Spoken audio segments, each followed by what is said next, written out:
नमस्ते बच्चों, आप लोग कैसे हैं। आशा है कि आप लोग ज़रूर अच्छे होंगे। हम लोग हिंदी पाठ्य पुस्तक की कक्षा तृतीय के लिए पाठ षष्ठ का अध्ययन कर लिए। आज हम लोग पाठ सप्तम का शीर्षक पोंगल पाठ का अध्ययन करेंगे। इस पाठ में पोंगल त्यौहार के बारे में बताया गया है। दक्षिण भारत का यह पर्व उत्साह, उमंग और आनंद का पर्व है। आज हम लोग इस पाठ का वाचन करेंगे। आप लोग ध्यान से इस पाठ को सुनेंगे। इस पाठ में एक दादाजी हैं और एक उनका पौत्र गोविंद है। इन दोनों में वार्तालाप होती है। वार्तालाप के क्रम में ही इस पाठ की चर्चा की गई है। ध्यान से सुने। पत्र के माध्यम से पोंगल त्यौहार का वर्णन किया गया है। अब देखिए दादाजी क्या कहते हैं।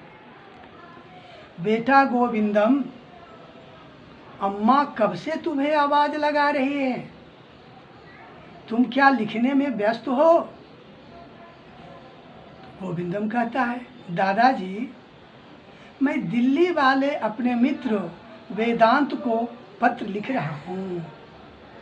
वह जानना चाहता है कि हम लोग पोंगल पर्व कैसे मनाते हैं। तो दादाजी कहते हैं, शाबाश बेटा, पत्र का उत्तर समय पर ही देना चाहिए, परंतु पहले जाकर अम्मा की बात सुन लो। कुछ देर बाद लौटकर वह बच्चा जाता है। कुछ देर के बाद लौटकर आता है। तब गोविंदम कहता है, देखा दादाजी, मैं अम्मा की बात सुनकर कितनी जल्दी आ गया। तो दादाजी कहते हैं, अरे वाह बेटा, तुम तो आ भी गए। लाओ यह पत्र मुझे दो, मैं भी तो देखूं तुमने पत्र में क्या लिखा है। तो गोविंदम कहता है, दादाजी आप पत्र को जोर से पढ़िए। अपना लिखा पत्र मैं भी सुनना चाहता हूँ। दादाजी पत्र पढ़कर सुनाते हैं। देखिए पत्र में क्या है। सबसे पहले ऊपर में जहाँ से यह पत्र लिखा गया है उस स्थान का नाम दिया गया है। इसमें लिखा गया है 20 के बाद फिर 100 लिखा गया है। उसके बाद लिखा गया है नकुल तीर्थम तमिलनाडु।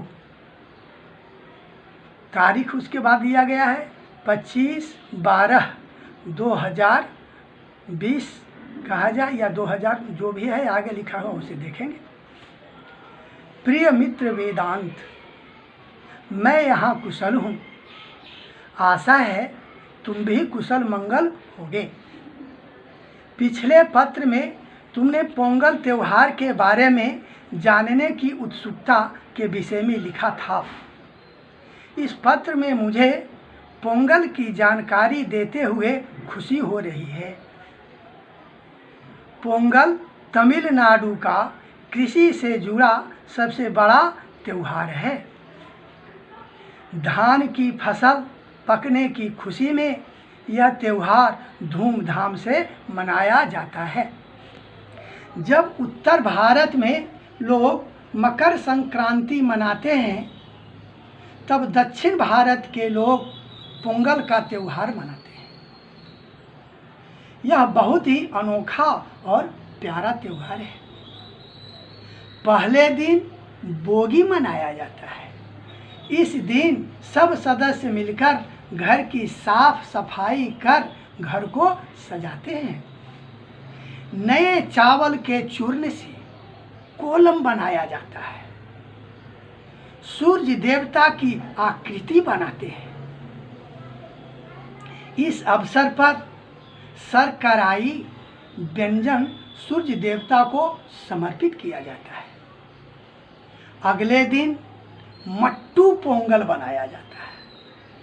सुबह सुबह स्नान करके गाय, बैल आदि पशुओं का पूजन किया जाता है। खेतों में गोबर से गणेश जी की प्रतिमाएं बनाकर फूलों से सजाते हैं। मिट्टी से बने पात्रों में नए चावल, दूध और शक्कर आदि से बने पोंगल का भोग गणेश जी को लगाया जाता है। गाय, बैल आदि पालतू पशुओं को नहलाने धुलाने के बाद उन्हें हल्दी कुमकुम का तिलक लगाकर फूलों की माला पहनाई जाती है। बैलों के सींगों को विविध रंगों से सजाया जाता है। फिर पालतू पशुओं को पोंगल खिलाया जाता है। कृषि उपकरणों की भी पूजा की जाती है।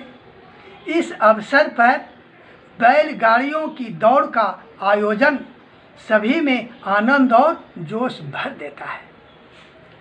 भोजन करने के बाद सब मिलकर बड़ों का आशीर्वाद लेते हैं। इस प्रकार खुशी और उमंग का यह त्यौहार संपन्न होता है। आशा है कि अब तुम इस त्यौहार के बारे में जान गए होगे। अगले वर्ष पोंगल के अवसर पर अपने परिवार के साथ रामेश्वरम आकर इस पर्व की खुशियों में सम्मिलित होना। अपने माता पिता को मेरा प्रणाम कहना। तुम्हारा मित्र गोविंदम।